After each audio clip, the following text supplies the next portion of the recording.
आइए दोस्तों, आज हम लोग बात करेंगे एसिड्स एंड बेसेस की। क्लियर है दोस्तों? आज हम लोग पहचान करेंगे अम्ल और क्षार की। तो देखो, सबसे पहले there are three concept of acid and bases in current use. First Arrhenius concept, second है आपका ब्रांस्टेड लॉरी कंसेप्ट और सी है आपका Lewis concept. Now I am going to discuss about classical concept of acids. Clear दोस्तों? First of all acids, Hindi अम्ल। An acid is a substance whose aqueous solution. It is notable points. I am going to tell the identification of acids. First है आपका source to taste, जो स्वाद में खट्टा हो। जैसे एग्जाम्पल के तौर पे आप देख सकते हो इमली, नींबू, ये सारे के सारे जो हैं एसिड्स हैं। क्लियर है दोस्तों? Next, turns blue litmus red, जो नीले लिटमस पत्र को लाल कर देता हो। इसको याद रखने का सबसे अच्छा तरीका है, देखो यहाँ पे हम लोग एसिड्स लिखते हैं। क्या लिखते हैं? एसिड। तो इसके लास्ट में भी डी आता है और इसके लास्ट में भी डी आता है। मतलब एसिड जो होता है वो ब्लू लिटमस पत्र को रेड में कन्वर्ट करता है। क्लियर है दोस्तों? Next, neutralises base. क्लियर है दोस्तों? जो बेस के साथ अभिक्रिया करके उसको न्यूट्रल कर देता है, उदासीन कर देता है। For example HCl plus NaOH। HCl जो हमारा है वो एसिड है और NaOH जो है बेस है। HCl plus NaOH reacts together then found NaCl plus H2O. NaCl is a salt और H2O is water. ओके? और ये NaCl जो है आपका वो लवण है और ये H2O आपका क्या है? जल है।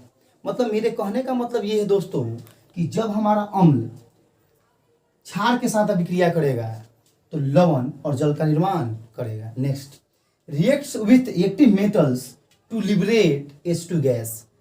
जो एसिड होते हैं वो जब भी एक्टिव मेटल के साथ रिएक्शन करेंगे तो वो H2 गैस क्या करेंगे? लिबरेट करेंगे। क्लियर है दोस्तों? एक्टिव मेटल्स, जैसे मान लो जिसमें सोना है, प्लेटिनम है, इन सब ये धातु जो होते हैं वो रिएक्टिव मेटल्स नहीं होते हैं। क्लियर है? जैसे मान लो यहाँ पे देखिए एग्जांपल के तौर पे दिया गया है Zn plus HCl, ZnCl2 plus H2। Clear है दोस्तों? मतलब ये आपका जिंक मेटल जो है ये एक्टिव मेटल्स है और इसके साथ जब हमारा एसिड रिएक्शन किया है तो बनाया है जिंक क्लोराइड और साथ में लिबरेट की हुआ है H2 गैस। क्लियर? नेक्स्ट है decompose carbonate to liberate CO2। Clear है? जब भी हमारा एसिड जो होगा वो रिएक्ट होगा कार्बोकेटाइन के साथ तो ये CO2 गैस जो होगा वो लिबरेट करेगा। क्लियर है दोस्तों? आइए नेक्स्ट देखते हैं। आइए अब हम लोग बात करते हैं बेस की। First of all base, a base is a substance whose aqueous solution. ठीक है? Bitter to taste. नेक्स्ट, मतलब बिटर टू टेस्ट का मतलब है जो स्वाद में क्या हो? कड़वा हो। अम्ल जो था, एसिड जो था वो स्वाद में खट्टा था और ये स्वाद में कैसा है? कड़वा है। Next, turn red litmus blue. वहां पे एसिड क्या कर रहा था दोस्तों? एसिड जो था वो आपका रेड कर रहा था, रेड। देखो इसके लास्ट में भी डी और इसमें भी डी, तो एसिड रेड। ठीक है?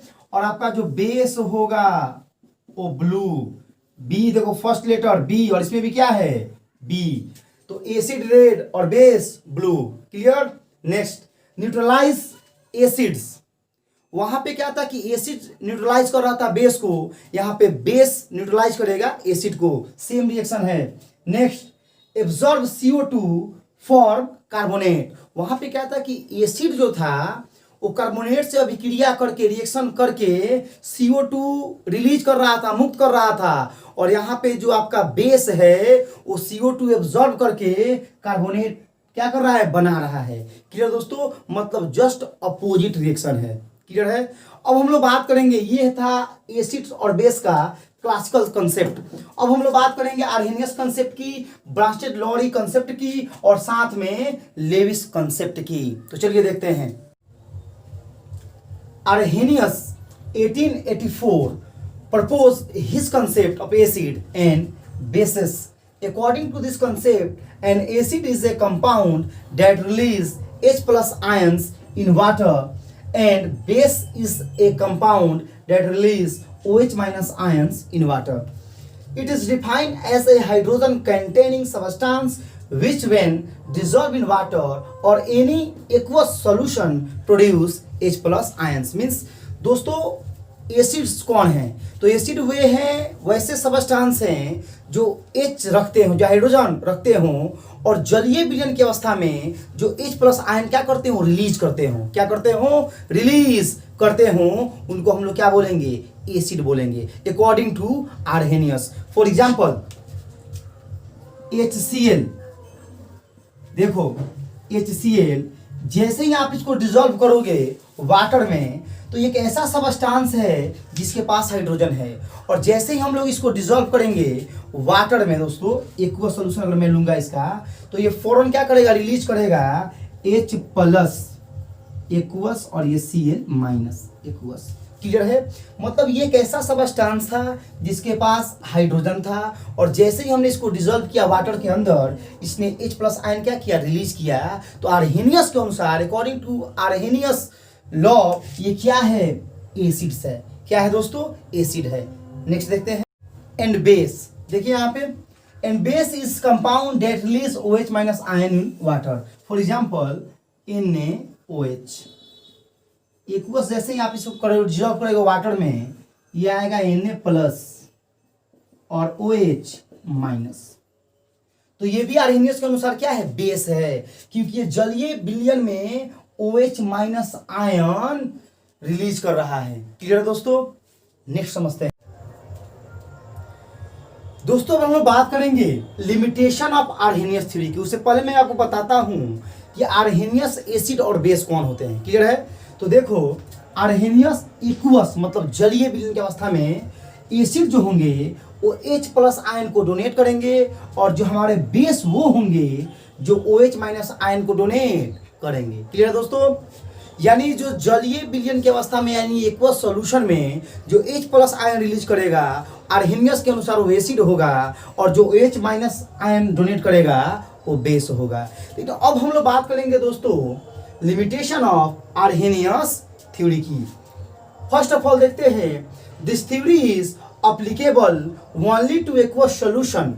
ये सिर्फ और सिर्फ उन्हीं को बताता है, ये सिर्फ जलीय विलयन की अवस्था में एसिड और बेस को क्लियर करता है। क्लियर दोस्तों? मतलब मेरे कहने का मतलब ये है कि वैसे सबस्टांस जो जलीय विलयन की अवस्था में एक्वस सॉल्यूशन की अवस्था में H प्लस डोनेट करेंगे वो एसिड होंगे, और जो OH माइनस आयन करेंगे वो बेस होंगे। क्लियर है? तो this theory is applicable only two aqueous solution. Next, it does not explain the acidic nature of substance which do not contain H. Example CuSO4, FeSO4, SO2 और CO2। ये सारे के सारे एग्जाम्पल जो आप देख रहे हैं वो एसिड हैं। इनका जो एक्वस सॉल्यूशन होता है वो एसिडिक होता है, लेकिन इसमें किसी के पास भी H नहीं है, किसी के पास भी हाइड्रोजन नहीं है। तो अकॉर्डिंग टू आर्हेनियस के अनुसार ये एसिड नहीं है, जबकि इनका एक्वस सॉल्यूशन जो होता है वो एसिडिक होता है। आर्हेनियस के अनुसार एसिड वही हैं जो H प्लस आयन या हाइड्रोजन आयन रखते हों, H प्लस आयन रखते हों, या वैसे सबस्टांस जिसमें हाइड्रोजन हो। क्लियर दोस्तों? अब देखिए दोस्तों, it is does not explain the basic nature of substance NH3 Na2 CO3, क्योंकि आर्हेनियस के अनुसार बेस वे हैं जो एक्वस सॉल्यूशन में OH माइनस आयन क्या करते हैं? डोनेट करते हैं। लेकिन ये दोनों एग्जाम्पल को आप गौर से देखिए, इनको जब आप एक्वस सॉल्यूशन के अंदर घोलिएगा, डिसॉल्व कीजिएगा, तो इस दोनों में से कोई जो है आपको OH माइनस आयन नहीं देगा। लेकिन ये दोनों के दोनों क्या हैं? बेस हैं। इससे स्पष्ट ये होता है कि आर्हेनियस की जो थ्योरी है एसिड और बेस की, वो संपूर्ण एसिड कंपाउंड और बेसिक कंपाउंड के लिए मान्य नहीं है, क्योंकि कुछ एसिड ऐसे भी हैं जो जिनके पास हाइड्रोजन एटम नहीं है या H प्लस आयन रिलीज नहीं करते हैं, फिर भी वो एसिडिक नेचर प्रदर्शित करते हैं एक्वस सॉल्यूशन के अंदर। और कुछ बेस भी वैसे हैं जो OH माइनस आयन नहीं रखते हैं, लेकिन वो बेसिक नेचर प्रदर्शित करते हैं एक्वस सॉल्यूशन के अंदर। यानी ये थ्योरी जो है आपका आर्हेनियस का, ये संपूर्ण रूप से अम्ल, एसिड और बेस को डिराइव नहीं करता है, एक्सप्लेन नहीं करता है दोस्तों। तो अब हम लोग पढ़ेंगे ब्रांस्टेड-लॉरी कंसेप्ट। क्लियर है? आइए देखते हैं। आइए दोस्तों, हम लोग बात करेंगे अब ब्रांस्टेड-लॉरी कंसेप्ट की। Acid, according to Bronsted Lowry concept, an acid is any molecules or ion that can donate a proton, proton का मतलब है H प्लस। क्लियर दोस्तों? या दूसरी तरीका से आप डिफाइन कर सकते हो इसको कि an acid is defined as a substance which has the tendency to donate a proton। मतलब कि अम्ल एसिड वे हैं जो H प्लस आयन डोनेट करते हैं।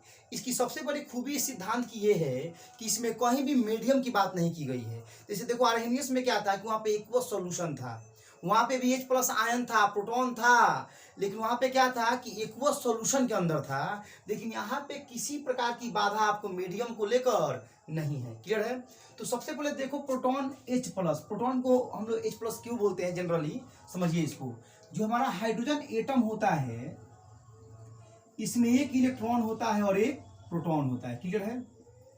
इसमें आपका न्यूट्रॉन नहीं होता है। ठीक है? तो जब आप H प्लस लिखिएगा, H प्लस का मतलब क्या है कि हमारे हाइड्रोजन ने इस एक इलेक्ट्रॉन को क्या कर दिया है, डोनेट कर दिया है। तो C% इसमें बचेगा 1 प्रोटॉन। क्लियर है? इसीलिए हम लोग प्रोटॉन की जगह क्या लेते हैं generally, H plus ion. H plus ion का मतलब है प्रोटॉन। क्लियर है दोस्तों?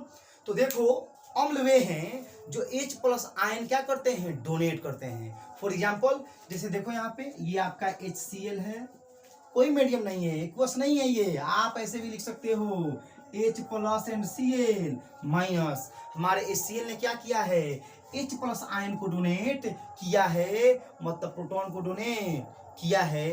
तो अकॉर्डिंग टू ब्रांस्टेड-लॉरी कंसेप्ट ये क्या है दोस्तों, ये एसिड है। क्लियर है?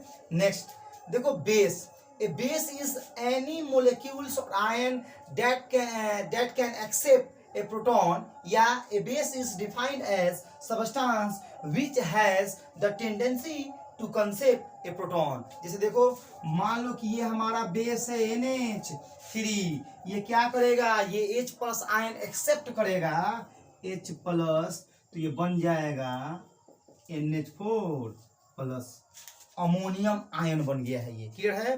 तो ये NH3 क्या है, हमारा बेस है। इसको सबसे आसान तरीका है याद रखने का, ऐसे देखिए यहाँ पे ये एसिड जो है आपका दोस्तों, ये H प्लस, ध्यान से देखिए H प्लस, एसिड जो है H प्लस डोनेट करता है, और जो इसको एक्सेप्ट करता है वो क्या होता है, बेस होता है। मतलब जो H प्लस आयन रिलीज करेगा वो एसिड है, और जो इसको एक्सेप्ट करेगा वो बेस है। क्लियर है? According to Bronsted Lowry concept. Clear दोस्तों? तो हम लोग लेविस कंसेप्ट की बात करेंगे अगले वीडियो में। जय हिंद।